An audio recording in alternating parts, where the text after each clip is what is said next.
So the one who is God, who is truly amazing, and this is the gospel, the good news is that if you are a sinner, God justifies sinners. God justifies sinners. Paul Washer describes it this way, and it's such an important thing for us to understand it as Christians. He talks about how he goes and he speaks at a university. And he's telling the story about how he says to the university, the most horrendous thing about God that is described in the Bible is that God is good. You're like, well, that doesn't seem like a bad thing. But the reason why that's horrendous, why is it horrendous that God is good? Because you're not. You are not good.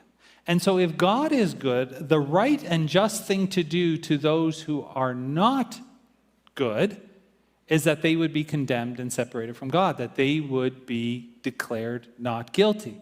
So the question then, and here's the problem that God has, is if God is good, which he is, how is he going to forgive the sins? How is he going to declare us not guilty when we are guilty? Because if God just sweeps your sin under the rug and he says, you know what, don't worry about it. Don't worry about all of those things you do. I'm just going to say to you know what, I'm going to turn my eyes against that and I'm going to pretend like it never happened. If God does that, is God a just God? No, he's not. And that's a problem. God must be both judge, but he is also a loving God. So how is he going to be both just and loving? How is he going to do both of those things?